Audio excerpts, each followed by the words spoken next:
ठीक करके विश्वानि देव के मंत्र का पाठ करेंगे। ओम विश्वानि देव सवितर्दुहितानि परासु यद्भद्रं तन्यासु।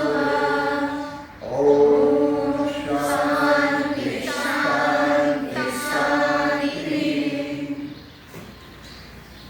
प्रिय बेटियों, इसमें जो प्रार्थना हमने की, मैंने बताया था आपको, प्रार्थना की प्रभु से कि ईश्वर आप सब बुराइयों को, दुर्गुणों को, दोषों को, बुरे विचारों को हमसे दूर ले जाओ और अच्छे श्रेष्ठ गुण कर्म स्वभाव की प्राप्ति हमें करवाओ। जब हम कोई कर्म करते हैं, चाहे पढ़ाई का हो, चाहे व्यवहार का हो, चाहे विद्यालय का कोई काम हो, कुछ भी हो, अल्पज्ञ होने के कारण उसमें भूल होना स्वाभाविक बात है। हम अल्पज्ञ हैं, भूल हो जाती है, तो हम ये प्रार्थना करते हैं परमात्मा से कि ईश्वर हम वो भूल को सुधार करें, उसको ना करें, हो जाए तो उसका सुधार करें। और जिस बात का ये पता लग जाए कि ये दोष है, दुर्गुण है, उसको त्यागने का प्रयत्न करें। संसार में कोई व्यक्ति ऐसा नहीं है जिसके अंदर दोष और दुर्गुण ना हो, कमियां ना हो। ऐसा तो केवल ईश्वर है जिसमें कोई कमी नहीं है। मनुष्य अल्पज्ञ है, थोड़ा जानता है, इसलिए भूल होना स्वाभाविक बात है।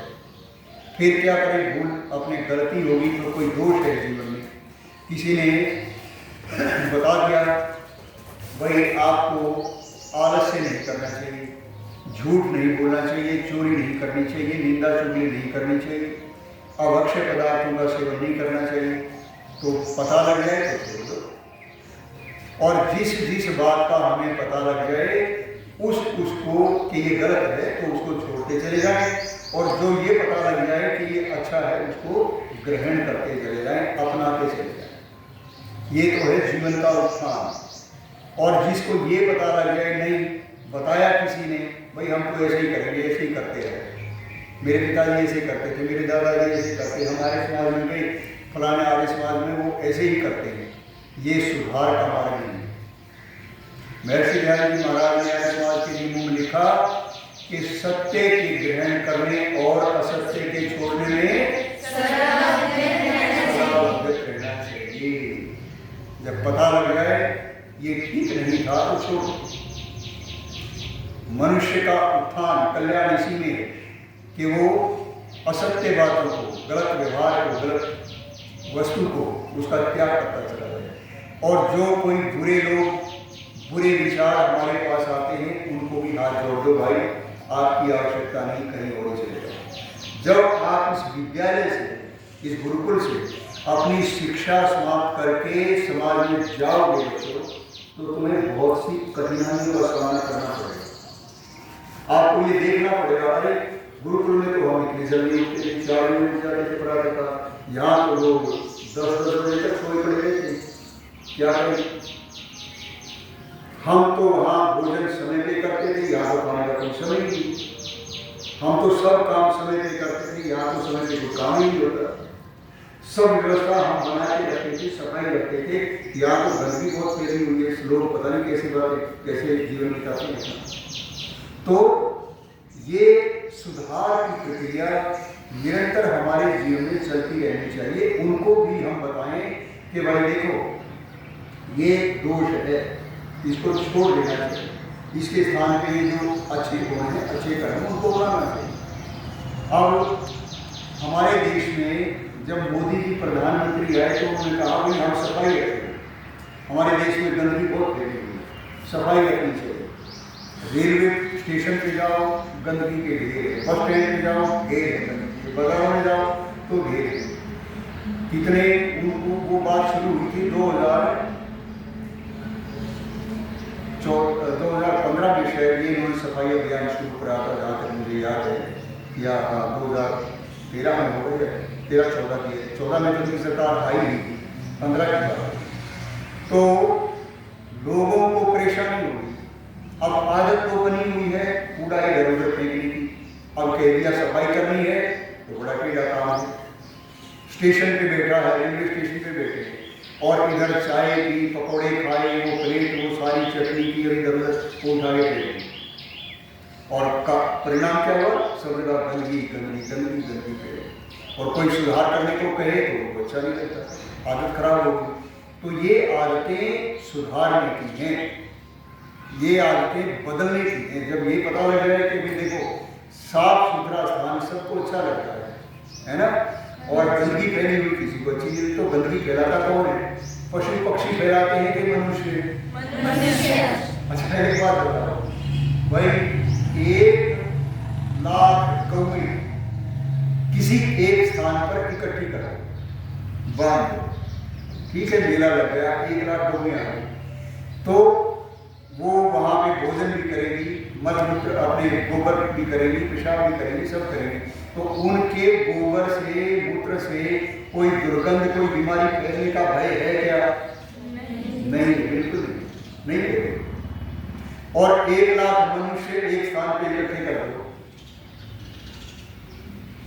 फिर देखो क्या होता है। जहां पे शौच के लिए जाएंगे वो दुर्गंध आएगी कि आदमी खड़ा नहीं हो सकता, महामारी फैल जाएगी, बीमारी फैल जाएगी।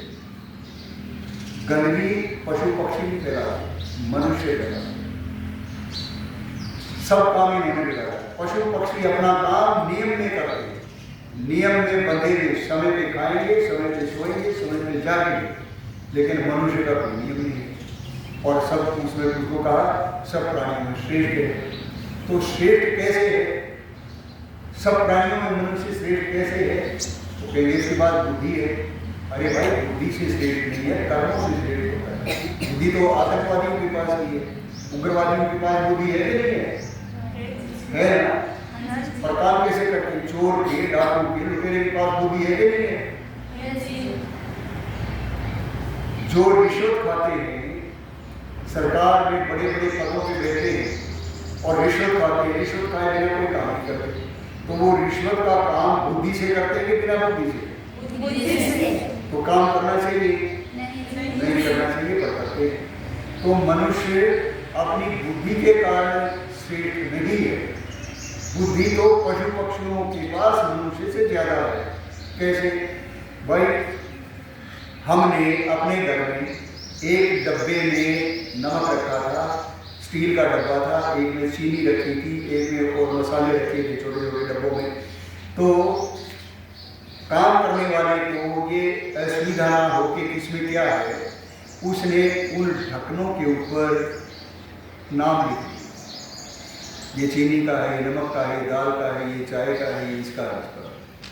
और गलती से एक दिन चीनी वाले जिसमें खांड थी, बूरा था, उस ढक्कन के ऊपर नमक का ढक्कन चल गया और नमक वो जो चीनी वाला उधर चल गया। तो हमारे पास मान लो कोई मित्र है, उसने कहा कि भाई मैंने चाय पी। मैंने कहा, हमने कहा कि अपने आप जाओ रसोई में चाय बना, सब सामान रखा है, दूध रखा है, चीनी, चाय पत्ती, सब कुछ। अब उसने पानी उबाला, चाय की पत्ती डाल दी और फिर उसने ये डाला था, खांड डालने के लिए, मीठा डाला था। तो कौन सा डब्बा खोलेगा? इसलिए खोलेगा कि उसके ऊपर चीनी लिखा हुआ था। वो खोला, उसने डाल दिया और फिर डाला दूध, तो दूध फट गया सारा। ये क्या हुआ? कहता भाई आपने ढक्कन ऐसा लिखा था, मैं क्या करूं? फिर अब इसको दूसरे तरीके से देखिए, एक चींटी आई, कीड़ी आई, वो कौन से डब्बे की ओर बढ़ेगी? नमक वाले डब्बे की ओर जाएगी कि चीनी वाले डब्बे की ओर जाएगी? चीनी वाले।